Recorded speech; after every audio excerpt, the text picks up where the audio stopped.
네, 부동산 투기를 차단하는 것 못지않게 중요한 것이 주거 취약계층의 주거권을 보장하는 겁니다. 이 시민사회 단체들은 다주택자의 세금 증가가 세입자의 임대료 상승으로 이어질 가능성을 좀 우려하고 있는데요. 그래서 임대차 계약 신고제 등 임대차 3법의 도입을 촉구하고 나섰습니다. 한국도시연구소 최은영 소장과 자세한 이야기 나눠보겠습니다. 서울대교 빈민사목위원회 위원이시기도 합니다. 소장님 안녕하세요. 네, 안녕하세요. 먼저 우리나라의 이 주거 취약계층 상황 좀 어떻게 바라보고 계십니까? 네, 2015년 인구주택 총조사 기준으로 전국적으로 228만 가구 정도가 네.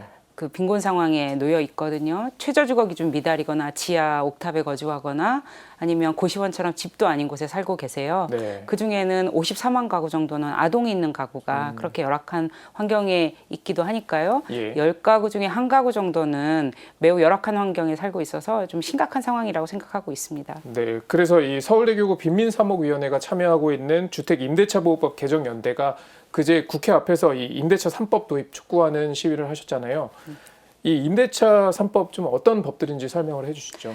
네, 주택임대차보호법이라는 게 1989년에 한번 개정이 됐었는데요. 그때 네. 개정 내용이 1년에서 2년으로 계약 기간을 연장하는 것이었어요. 네. 근데 지금 1년에서 그러니까 2년으로 연장이 되었지만 2년 있다가는 그러면 임대료를 인상해 달라고 임대인이 요구할 때 올려달라는 만큼 올려주지 못하면 세입자들은 나가야 되거든요. 네. 그러니까 결국 2년마다 이사를 해야 되는 상황이 발생하는데 그래서 이 계약 기간을 2년에서 4년 혹은 6년, 9년까지 늘리는 법안들이 지금 국회에 제출되어 있고요. 예. 이게 이제 계약갱신 청구권이라는 것이고 네. 그다음에 임대료를 임대인이 임의대로 올리지 못하도록 하는 것. 그래서 이거는 뭐 물가 상승률을 고려한다든가 2%, 5% 내외로 그 인상률을 제한한다든가 하는 것이 네. 그 전월세 인상률 상한제를 예. 이제 도입하는 것이고요. 그다음에 지금 매매의 경우에는 무조건 의무적으로 신고하게 되어 있거든요. 네. 근데 전월세는 의무적으로 신고하지 않게 되어 있는데 이런 임대차도 신고하는 이렇게 세 가지 내용이 되겠습니다. 예. 자, 그런데 이 세입자가 원할 경우 계약을 연장해주는 계약갱신 청구권제에 대해서 뭐 재산권 침해가 아니냐 이런 의견도 있고요. 또 세입자가 갑이 되는 거 아니냐, 전셋값 급등하는 거 아니냐 이런 지적도 있는데요. 이 부분은 어떻게 바라보십니까?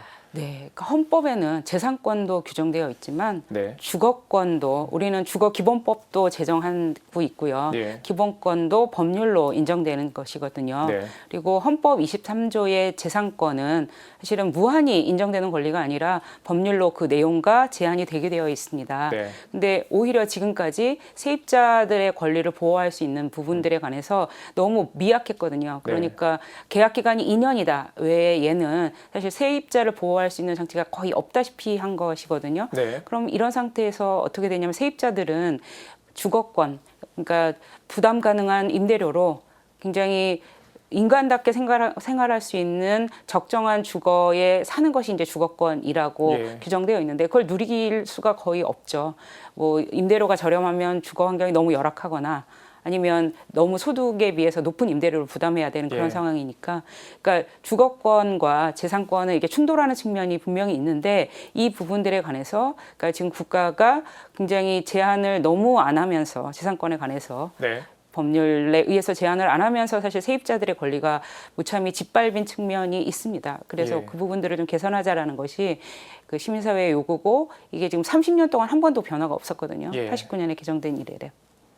자, 그리고 이 전월세 상한제에 대해서는 뭐 시장 원리에 반한다 이런 비판도 꾸준히 나왔습니다. 이 부분은 좀 어떻게 보십니까? 네, 인상률 상한제를 도입한 모든 나라에서 있는 논란입니다. 그게 이 인상률 상한제라는 게 우리나라에서만 지금 도입된 게 아니고요. 미국에서도 뉴욕, 샌프란시스코 집값이 높은 중요 대도시에서는 다 도입되어 있고, 그다음에 뭐 오레곤주, 캘리포니아주 이게 지금 미국도 임대료가 워낙 소득에 비해서 빨리 상승하다 보니까 도입을 강화하는 추세이거든요. 미국뿐 아니라 프랑스, 독일 이런 나라들에서 임대료의 인상률을 제도를 도입할 때마다 항상 있는 논란인데요. 그럼에도 불구하고 세입자들의 주거 안정이라는 굉장히 중요한 목표 달성을 위해서 그 각 나라에서 제도화하고 있는 게 인상률 상한제입니다. 뭐 반대 의견은 있을 수 있겠지만 뭐 우선시 생각해야 되는 게 이제 취약계층의 주거권이라는 말씀이시군요. 자, 그리고 정부와 여당이 임대차 5법 도입을 추진하고 있습니다. 앞서 말씀해주신 임대차 3법에다가 표준 임대료제 도입과 임대차 분쟁 조정이 권한 강화까지 포함돼서 이렇게 패키지로 추진하겠다는 계획인데 이 임대차 5법은 어떻게 바라보십니까?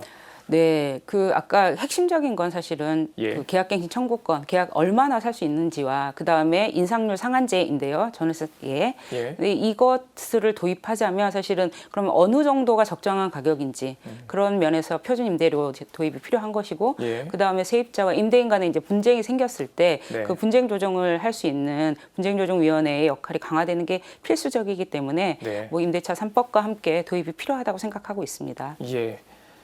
자, 그리고 마지막으로 이 정부가 부동산 대책 여러 번 내놨지만 집값은 여전히 잡히지 않고 있습니다. 또 그로 인해서 이제 무주택자나 주거 취약계층의 서름 더욱 커지고 있는데요.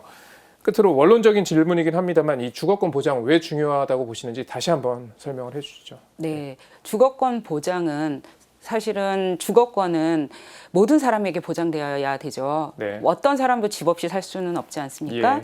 그럼에도 불구하고 혼자 스스로의 힘으로는 주거권을 보장하기가 취약계층의 경우에는 굉장히 어려운 권리입니다. 네. 그러니까 내 소득에 맞는 집을 구하면 너무 열악하거나 이런 문제가 발생하기 때문에 그러니까 부담 가능하면서 적절한 주택이라는 굉장히 네. 두 가지 양립하기 힘든 조건을 만족시켜야 주거권이 보장되는 것이기 때문에 이 부분에 그래서 헌법이나 법률에 의해서 국가의 의무가 부여되어 있거든요. 네.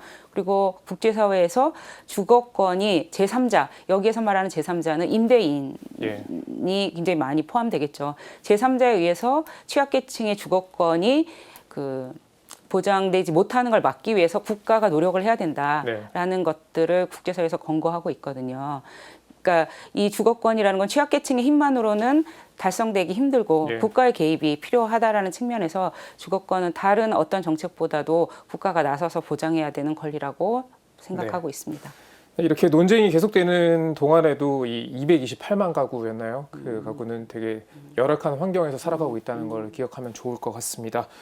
네, 지금까지 한국도시연구소 최은영 소장과 이야기 나눠봤습니다. 오늘 말씀 고맙습니다. 네, 고맙습니다.